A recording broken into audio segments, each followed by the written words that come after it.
लोकसभा चुनाव में कांग्रेस एक तरफ इंडिया गठबंधन के साथ मिलकर के चुनाव लड़ रही है, तो दूसरी तरफ लोकसभा सीटों पर संयोजकों की नियुक्ति भी करने में जुट गई है। देश की कुल 543 लोकसभा सीटों में से कांग्रेस ने 539 सीटों पर संयोजकों के नामों का ऐलान कर दिया, जबकि बाकी 4 सीटों पर जल्द ही घोषणा करने की बात कही है। कांग्रेस ने संयोजकों की नियुक्ति ऐसे समय में की है जब इंडिया गठबंधन के सहयोगी दलों के साथ सीट शेयरिंग पर बातचीत चल रही है।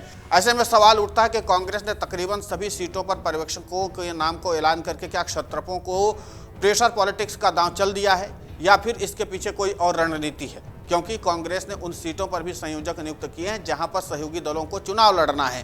कांग्रेस ने मिशन 2024 को लेकर के अपनी एक्सरसाइज शुरू कर दी है। कांग्रेस ने सीट शेयरिंग से लेकर के घोषणा पत्र तक का काम अभी से शुरू कर दिया है।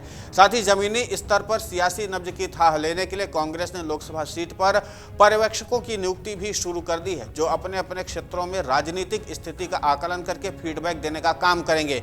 माना जा रहा है कि कांग्रेस भले ही गठबंधन के तहत चुनावी मैदान में उतरी हो, लेकिन उन सीटों पर भी जमीनी स्तर पर अपनी उपस्थिति को बनाए रखना चाहती है जहां पर इंडिया गठबंधन के सहयोगी दल किस्मत आजमा रहे हैं। कांग्रेस संयोजक नियुक्त करने की यह घोषणा ऐसे समय में हुई है जब इंडिया गठबंधन के सहयोगी दलों ने लोकसभा चुनाव के लिए तैयारी जोर शोर से शुरू कर दी है। कांग्रेस महासचिव जयराम रमेश ने एक्स पर एक पोस्ट में कहा कि कांग्रेस पार्टी ने देश के 539 संसदीय क्षेत्रों के लिए संयोजकों की सूची जारी की है और बाकी 4 क्षेत्र के लिए जल्द ही आने वाली है। यानी कि जयराम रमेश ने कहा कि मान लीजिए कि हमारे गठबंधन के साथी इस बात से सहमत न बन पाए कि आप ये सीट लें, इसलिए हम प्रत्येक निर्वाचन क्षेत्र में परीक्षकों को तैनात करें ताकि सभी सीटों पर चुनावी तैयारी रहे। कांग्रेस अध्यक्ष मल्लिकार्जुन खड़गे ने कहा था कि पार्टी यह तय करेगी कि कितनी सीटों पर चुनाव लड़ेगी, लेकिन सभी 543 लोकसभा क्षेत्रों में पार्टी पर्यवेक्षकों के नाम को अंतिम रूप दे दिया है।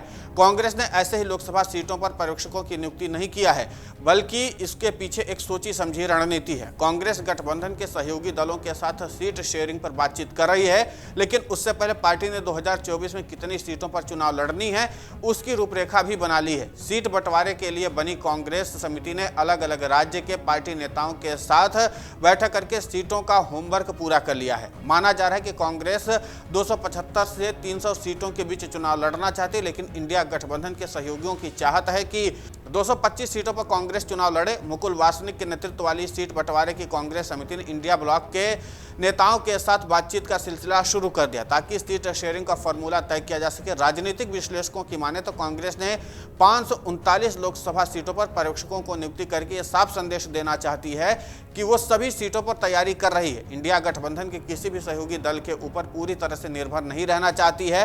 कांग्रेस जहां मजबूत है वहां पर भी और जहां पर कमजोर है उन सीटों पर भी उसकी नजर बनी हुई है। इसके अलावा कांग्रेस की यह भी रणनीति है कि अगर सीट शेयरिंग में ऐसी सीटें भी उसके खाते में आती हैं तो जहां पर उसकी स्थिति बहुत अच्छी नहीं है, ऐसे में उन सीटों पर उसे चुनाव लड़ने की तैयारी का पूरा मौका मिल जाएगा। माना जा रहा है कि कांग्रेस अब तक के अपने सियासी इतिहास में सबसे कम सीटों पर यानी 2024 में चुनाव लड़ने जा रही है।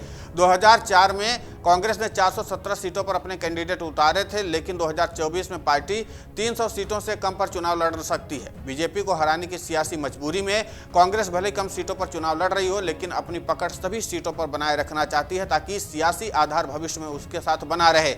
इसीलिए कांग्रेस ने सभी सीटों पर पर्यवेक्षक नियुक्त किए हैं ताकि गठबंधन का कोई भी सहयोगी चुनाव लड़ने पर उसकी अपनी उपस्थिति बनी रहे। इसके अलावा कांग्रेस ये भी बताने की कोशिश करे कि गठबंधन में भले ही 28 दल शामिल हों, लेकिन राष्ट्रीय स्तर पर उसका ही आधार है। कांग्रेस ने पर्यवेक्षकों के जरिए अपना दांव चल दिया है।